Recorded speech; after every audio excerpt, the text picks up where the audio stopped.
Well, Friday's judgment against the holding of prayers at Bideford Council meetings provoked the former Archbishop of Canterbury, Lord Carey, to say Christians are being pushed into the background by a secular establishment that seems to be embarrassed by the fact that Britain is a Christian country. Is Christianity being marginalised? There was also the ruling on the couple who run the bed and breakfast, wasn't there? So, Dr.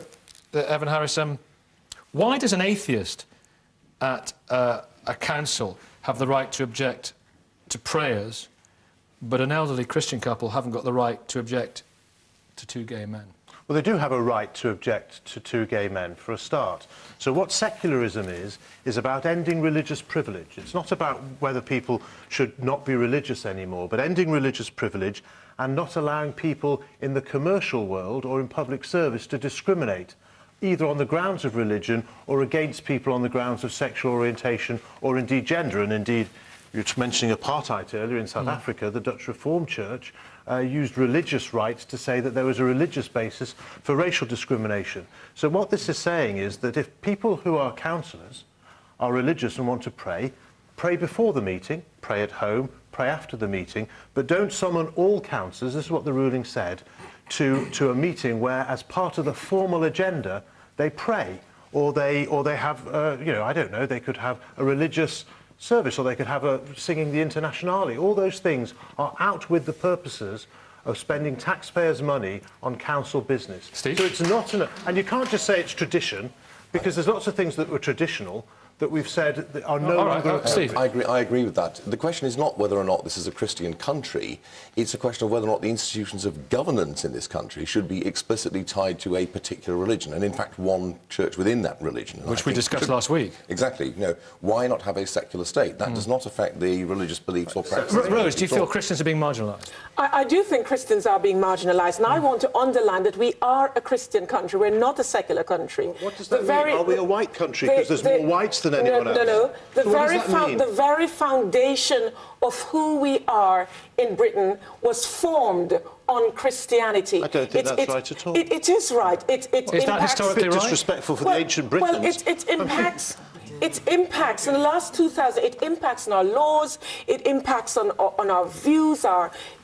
About who we are. It is about But can I just say, that's because we were a theocracy. You couldn't get into Parliament for hundreds of years unless you were religious. So it's not a surprise that the people who made the laws were religious, and those were based on the religion at the time. That is not an argument for saying, if we were starting from here, that there should be a theocratic underpinning to the country. We're not starting from here. This is where we are now. And we cannot just throw it all away because there are a few people who decide that we are atheists or we're agnostics or we just don't believe. But you were in the last debate. You were vigorously defending, you were attacking discrimination against women.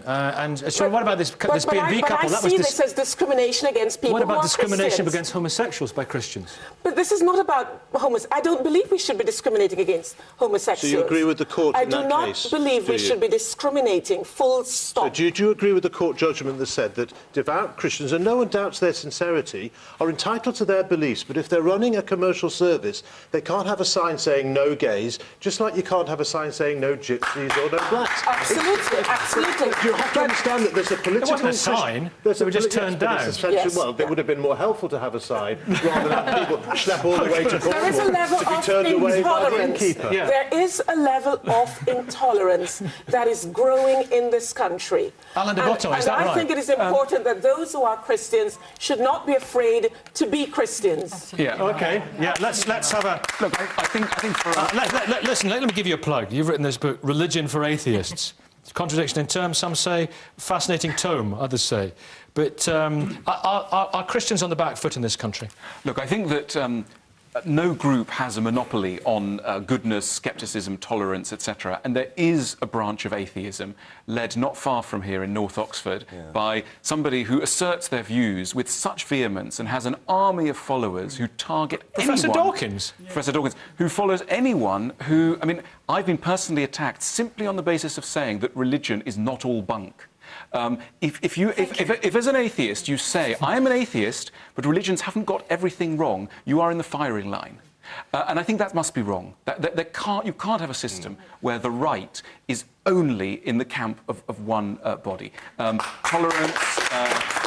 Tolerance and kindness and goodness exist in different places. They float around, and to say, well, I'm an atheist, so I'm good, or I'm a religious person, and that person's Professor nuts. Dawkins gets a lot of vile abuse from people of religion as well, who decry... It's a very heated decry atmosphere. some of the more rational things that he says, even, and also take him out of context and do quote mining and put him on YouTube when he's saying things he's not really saying. So you can understand why he's a bit irked sometimes, can't you? Of course. And there's a very fractious atmosphere where, religious people feel sorry for those who don't believe, and those who don't believe patronise and feel sorry for those who do believe. The reality is that for those of us who actually have faith and for those of us who believe, irrespective of whichever the religious background, it is something quite real. It's not a coat that we put on depending on the weather.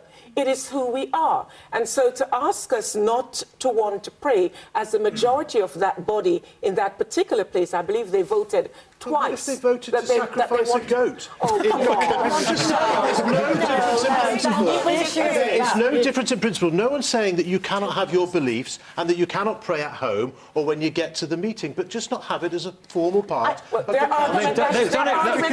It's a while since they sacrificed a goat in Bideford on the council. They have prayed. To be fair, they've done this for centuries and they voted to keep it. So that's democracy.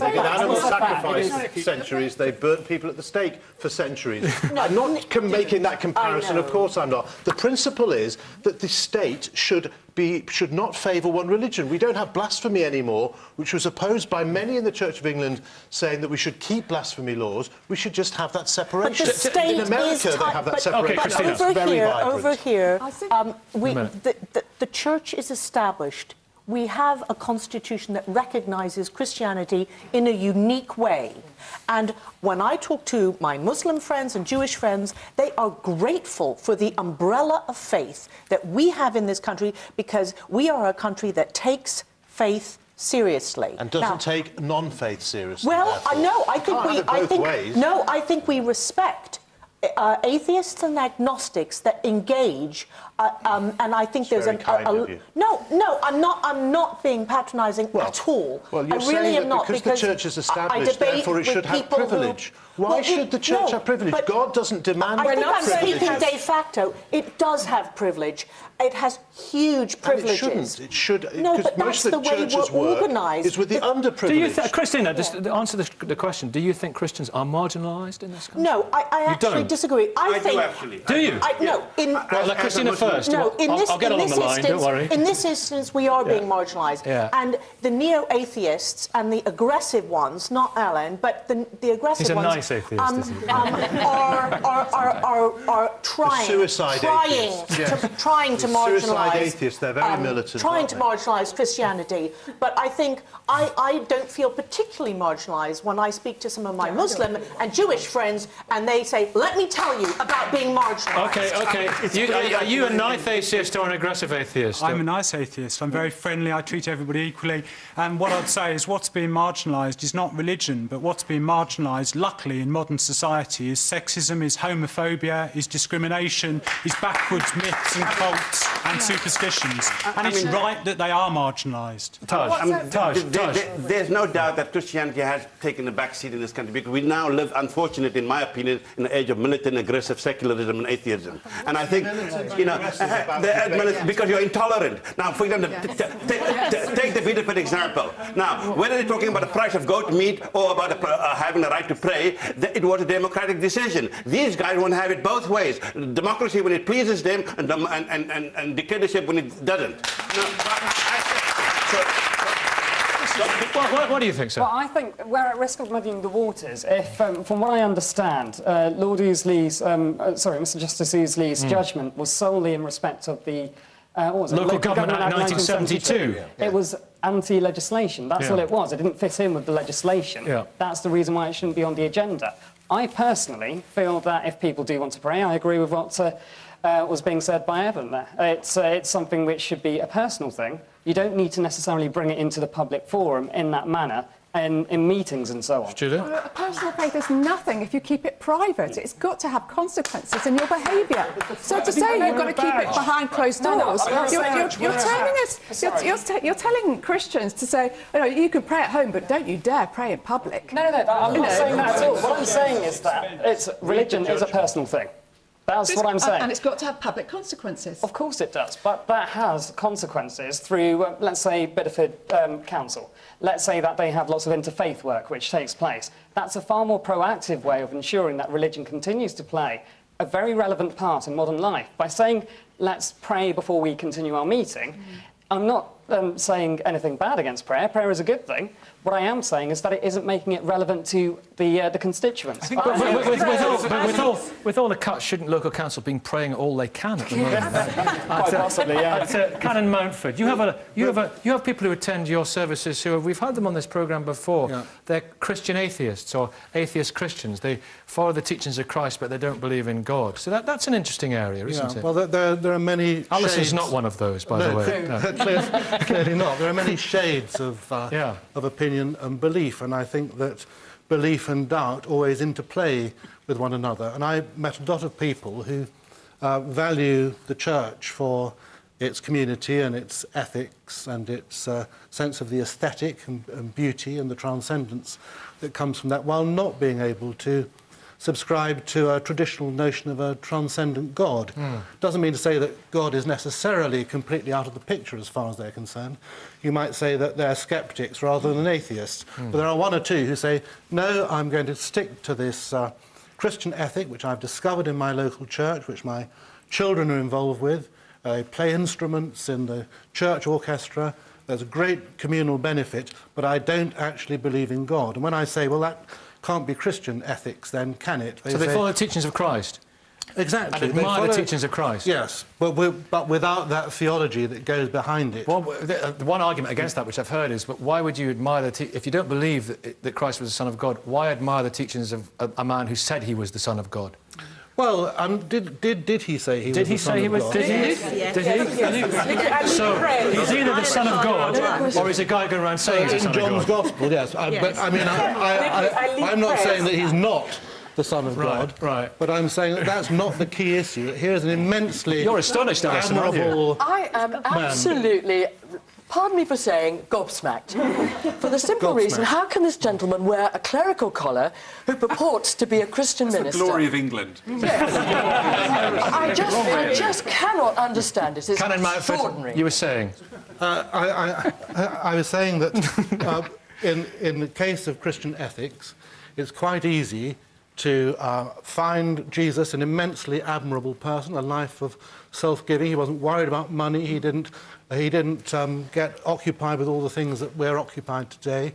It's a brilliant example of how to live a life, I think, and that's what people admire, and they want to extend that into their own lives. OK, over here, Benjamin. Yeah. I just wanted to say, I think this entire debate is a huge overreaction to what's actually a really minor issue. All Bideford Council have to do is have the prayer session at the start, before the meeting, have a cup of tea, let the non-Christian councillors turn up, and then start the meeting. I mean, this isn't... But there's a long list of claimed marginalisations. Isn't there? The fact that we're discussing this now on TV is a huge a couple of years ago referred to this as verging on persecution. I lead prayers in the House of Commons every day when the House is sitting. My prayers are there for all who come in, those who want to take part in it, those who do not wish to take part in it. I pray for all the MPs, whether they have faith or not, that they will lead wisely. Does it work? There is nothing wrong with this. Yes, it is working. I want to say the whole fabric of the whole place oozes Christian faith. Yeah, and you're worried that that's threatened? I don't think it's threatened for one moment, no. Yeah. I think it's important to understand what's going on here. There are political, and they have every right to do this, but there are political Christian organisations who, because we're a democracy, they advocate their position, and they found it useful to claim they're persecuted when they're not. It's good for them to recruit their people and to try and have the freedom that they see it to discriminate, usually on grounds of sexual orientation, because that's their particular focus, some would say obsession, to say that they are being marginalised. But let's look at this country. We have bishops, men, sitting as of right in our parliament, simply on the basis of their religion, not on the basis of what they do, or let alone elected. Yes, on the basis of history, something you object to when it comes to women in the priesthood's history. Secondly, we have schools where there's an act of compulsory worship for children. Do you remember at We school? have schools, This is a point, actually. Do you remember when I was at school? They used to have prayers in the morning. We used to have assembly, and you know, most of us just used to go like that. You know, and why can't they just? I don't think. So there are many of us who let them get on with it. Exactly. Many of us think, and many Christians believe, that having an act of mass hypocrisy every morning in every school, as they call it, is detrimental to the faith. An act of mass hypocrisy? It doesn't happen in every school, unfortunately. Would you like it to? Yes. But and they're breaking the act. You'd like Christian prayers in every school in the country? Of course I would, because I want all children, to grow up hearing about Jesus. When they're older, they can make a decision. But we Alan, are 20 seconds we before are a Christian I country. think it's important to recognise that it's not as though the secular world is devoid of messages. There are messages coming at us, you know, buy Jaffa cakes, go on holiday here, etc. The religious are adding one more message, but it's not as though the secular fantasy is we have some tabula rasa, an empty space into which religions are sending out their poison messages. We're out of time. Thank you all very much indeed. Thank you. Next week we are in Cambridge. Now it's goodbye from everyone here in Oxford. Have a great Sunday. Thanks for watching.